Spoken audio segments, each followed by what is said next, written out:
गरीब दर्जी बहू की घास की साड़ी और घर। देखो शालिनी, मैंने साड़ी की फॉल लगा दी है और मैंने सूट की अच्छे से तुरपाई भी कर दी है।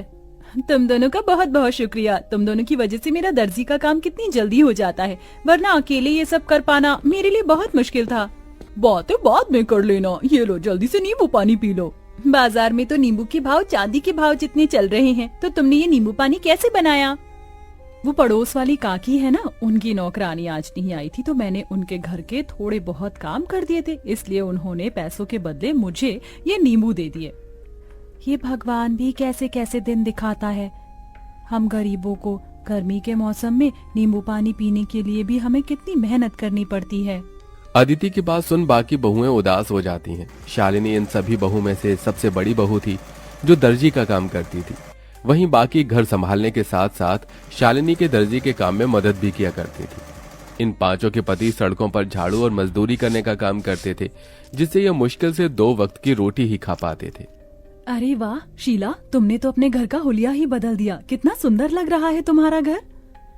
वो तो अच्छा लगेगा ही ना, पूरे 1 लाख रुपए जो लगाए हैं घर के रेनोवेशन और पेंट में। वैसे मेरे ख्याल से तुम पांचों को भी अपनी ये बाबा आदम के जमाने की गुफा को रेनोवेट करवाना चाहिए। न जाने इतनी गर्मी में तुम लोग इस गुफा जैसे घर में कैसे रहते हो। खिड़की दरवाजे तो ऐसे हैं कि अगर किसी का हाथ लग गया तो वहीं टूटकर गिर जाएंगे। पांचों बहू की घर की बेइज्जती करके घमंड दिखाते हुए शीला अपने घर के अंदर चली जाती है। अपने घर की इतनी बेइज्जती होता देख पांचों बहुओं को ही काफी दुख होता है। अरे बाप रे बाप, ऐसा लग रहा है कि धरती लोक पर नहीं बल्कि सूर्य ग्रह पर पहुंच गया हूँ। कितनी गर्मी है। इतनी गर्मी में गुफा में सोओगे तो गर्मी नहीं तो क्या ठंड लगेगी? क्या गुफा? और नहीं तो क्या, ये गुफा क्या आप लोगों को घर दिखाई देती है? शादी को इतना समय हो गया है, लेकिन हम एक ढंग के किराए के मकान में भी नहीं रह सके। कभी कभी तो लगता है इस गुफा जैसे घर को छोड़कर जंगलों में चले जाऊं और वहीं रहूं। याशिका की बातें सुन सभी लोगों को इस बात का एहसास तो होता है, लेकिन अपनी गरीबी और लाचारी देखते हुए वो कुछ नहीं कहते। और ऐसी गरीब अमृता, अगर तुम ना होती तो इतनी गर्मी में हमें ये ठंडा पानी पीना भी नसीब नहीं होता। जमीन ठंडी रहती है ना, इसलिए मैंने पानी के मटके रखना शुरू कर दिया था, ताकि कड़ी से कड़ी गर्मी में भी हमें ठंडा पानी मिल सके। कल रात थोड़ी बहुत चैन की नींद नसीब हुई थी।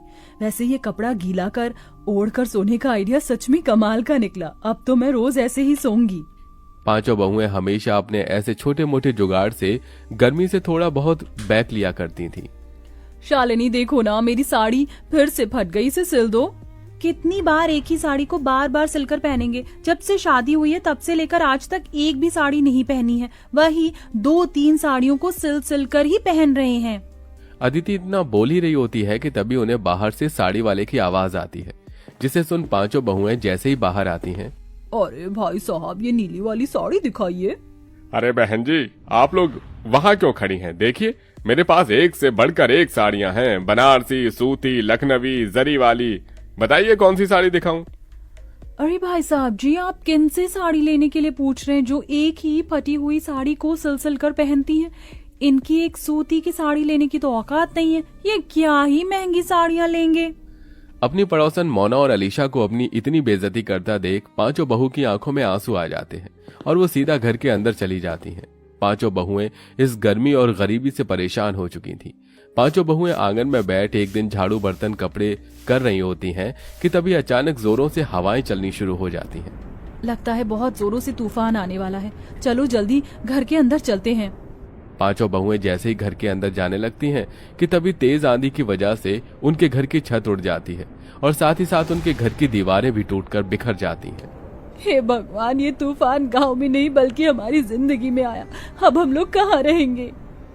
अपने घर के टूट जाने की वजह से पांचों बहुएं बहुत रोती हैं। शाम होते ही इन सब के पति घर आते हैं और ये सब नजारा देख उन्हें भी काफी दुख होता है, जिसके बाद अब वो सभी सिर छुपाने के लिए जंगल की तरफ बढ़ते हैं और एक बड़े से पेड़ के नीचे बैठकर अपनी रात वहीं गुजार लेते हैं। जहां ये सभी लोग रहते थे वहां पर एक बड़ी सी नदी भी बनी हुई थी, जो तूफान की वजह से काफी गंदी हो गई थी, जिसे देख पांचों उस नदी की सफाई करते हैं और ऐसे ही उनके कई दिन गुजर जाते हैं। कभी कभी तो मन करता है इसी नदी के अंदर कूदकर जान दे दूं, कम से कम इन चीजों से छुटकारा तो मिलेगा। अमृता, ये तुम कैसी बातें कर रही हो? जिंदगी का तो नाम ही संघर्ष है, हम लोग ऐसे हार नहीं मान सकते। शालिनी की बात सुन नदी किनारे बैठी सभी बहुओं की आंखों में आंसू आते हैं। तभी उनके आंसू नदी के अंदर जा गिरते हैं। उनके आंसू जैसे ही नदी के अंदर जाते हैं तो नदी के अंदर एक सुनहरी रोशनी चमकती है और देखते ही देखते उनके सामने नदी की रानी बाहर आती है। कौन हो तुम? मेरा नाम नंदिनी है और मैं इस नदी की रानी हूँ। तुम पांचों ने मेरी नदी को साफ किया, यहाँ आसपास सफाई रखी और आज तुम लोग बैठकर ऐसे रो रहे हो। बताओ, तुम लोग क्यों रो रहे हो? उस रानी की बात सुन सारी बहुएं उसे सारी बात बताती हैं, जिसे सुन वो रानी पांचों बहू को अपने साथ नदी के अंदर ले जाती है। उस नदी के अंदर की जमीन, मछली घर, सब कुछ घास का बना हुआ था। ये सब देख पांचों बहुएं बहुत हैरान होती हैं। ये सब हकीकत है या कोई सपना? ये सपना नहीं, हकीकत है।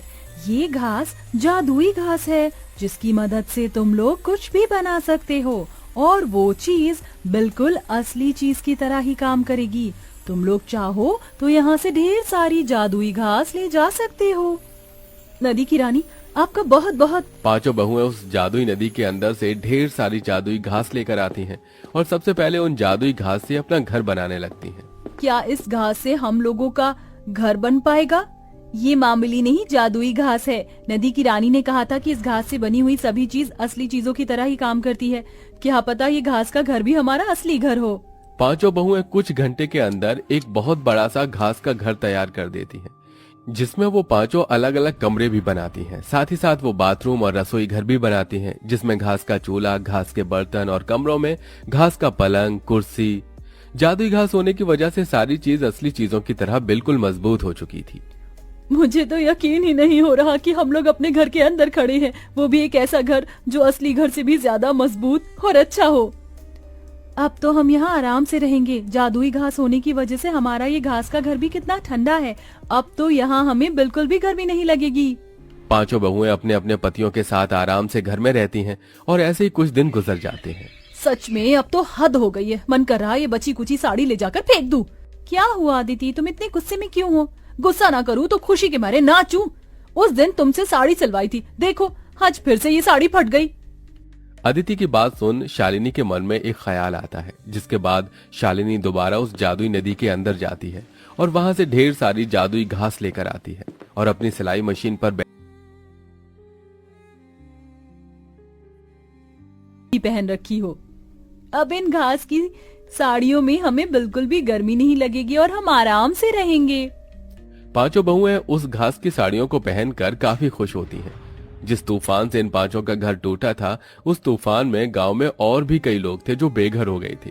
ये सब देख पांचों बहुएं उन लोगों के लिए जादुई घास से घर बनाती हैं। अरे आप लोग तो हमारे लिए देवी हो। जो चीज सरकार और अमीर लोग न कर सके वो आपने कर दिया। आपका एहसान हम कैसे चुकाएंगे।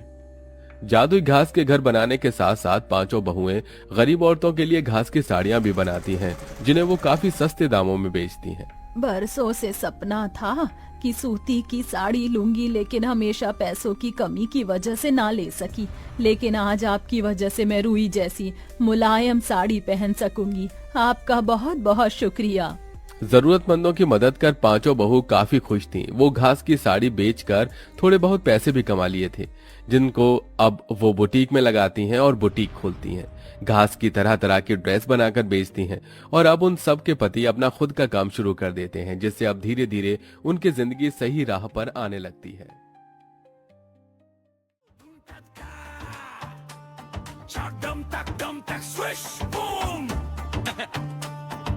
Hey ho, like, comment, subscribe.